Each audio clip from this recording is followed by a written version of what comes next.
before anything else. If you are in immediate danger right now, call 999. If you cannot speak, call 999 and then press 55 when prompted, and your call should be put through to the police. For confidential support at any time, the National Domestic Abuse Helpline is 0808 2000 247. It is free and it is open day and night. This video answers one specific question, but your safety comes first, always. Here is the question. You are living with domestic abuse, and both your name and theirs are on the tenancy. It is a joint tenancy. And you have been told, or you assume, that the only way out is for you to leave your own home.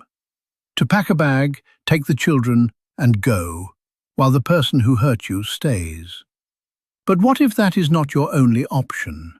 What if you could have them removed, and keep your home, and keep your rights? In England, the law does have routes to do exactly that. They are not automatic, and there is one real trap you need to know about. But far too many people never find out these routes exist. So let us walk through them calmly, one at a time. There are two beliefs that hold people back, and both are wrong. The first, it is a joint tenancy, so if I want them gone, I am the one who has to leave. That is not true. A joint tenancy gives you an equal right to live in that home. Your partner cannot lawfully throw you out, change the locks on you, or force you onto the street, whatever they say. The second belief. Once they move out, they are off the tenancy, so I do not need to do anything. This one is not just wrong, it can be dangerous. Because even after they leave, they are still a joint tenant with rights until the tenancy is legally transferred or ended. And that leads us straight to the trap. Fact 1. What a joint tenancy actually means. You and the other person each have a full right to occupy the whole home. Neither of you owns one half while the other owns the rest. You both have the right to be there. So the reassuring part is that no one can simply evict you from your own home without a proper legal process. The harder part is that the same is true of them, which is why removing someone is a legal step, not just a request. Fact 2, and this is the trap. Under a long-standing rule in a joint periodic tenancy, one joint tenant can end the entire tenancy by giving the landlord notice to quit, on their own, sometimes without even telling the other person. If your abuser does that, the whole tenancy can come to an end, and you can be left facing homelessness. So doing nothing is not a safe, neutral option. It is itself a risk. But you are not powerless against that. Two things matter here. 1. A court injunction can stop your abuser from ending the tenancy, taking that threat out of their hands. 2. If they have already given notice and you tell the landlord that there has been domestic abuse, the landlord has the option to let you stay under a new tenancy. So if you fear this, get advice quickly and tell your landlord what is really going on. Fact 3. The occupation order. This is one of the most powerful tools for your immediate safety. Under the Family Law Act, a court can order the abusive person to leave the home and to stay away from it, even if their name is on the tenancy too. It does not change who the tenancy belongs to. What it does is make you safe in your home now by keeping them out. An occupation order is often paired with a non-molestation order, which forbids the person from harassing, threatening, or contacting you. And here is something vital. For domestic abuse, legal aid may be available to help you get these orders. For urgent protection, there is a legal aid waiver, so you may be able to get help even if you would not normally pass the means test, although you may still be asked to pay a contribution depending on your circumstances. You may not have to face the cost alone. Fact 4. This is the big one for keeping your home in the long term. A transfer of tenancy. Under the Family Law Act, a court can transfer a tenancy out of joint names and into your sole name. That removes the other person's rights entirely while keeping yours. Your home stays your home. Their claim to it ends. And this is not only for married couples. A court can transfer the tenancy whether you were married, in a civil partnership, or living together as a couple and have now separated.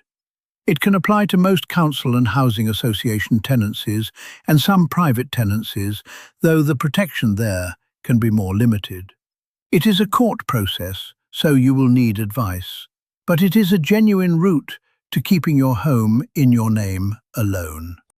Fact 5.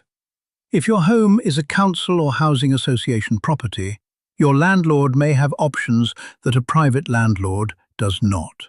There is a specific ground that can let a social landlord take back possession from a perpetrator of domestic abuse. But under the current law, it is mainly aimed at cases where the survivor has already had to leave and is unlikely to return. So do not just assume that nothing can be done.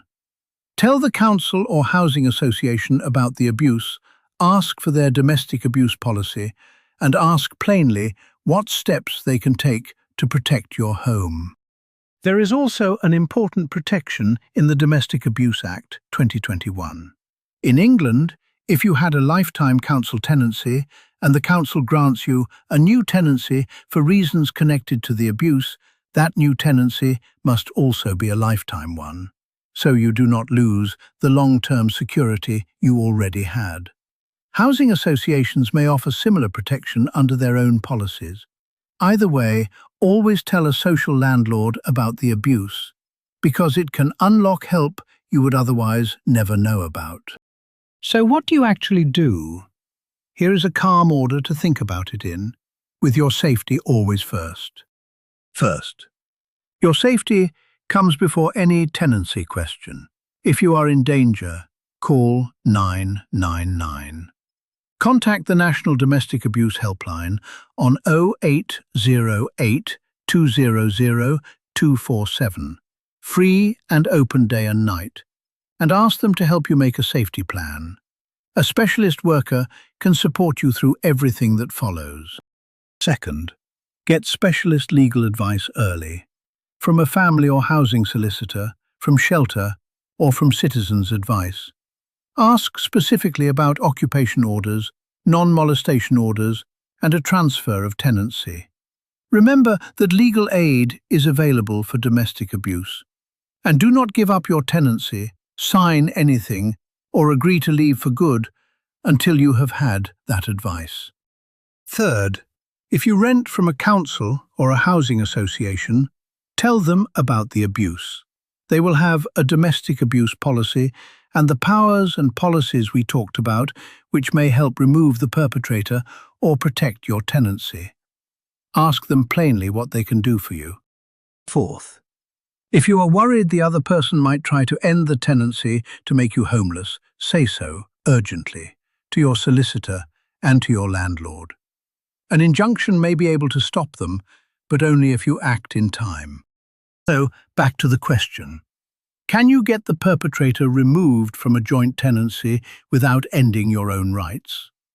In England, yes, very often you can. Through an occupation order for your safety now, and a transfer of tenancy for your home in the long term, with extra help if your landlord is a council or a housing association. None of it is automatic, and the joint tenancy trap is real. But you do not have to choose between your safety and your home. You are not being difficult or dramatic or asking for too much. You are asking to be safe in your own home, and the law is on your side. If you take one thing from this, let it be this. Call the helpline 0808 2000 247 and get specialist advice before you make any decision. If this might help someone you know, share it quietly. It could be the thing that changes everything for them.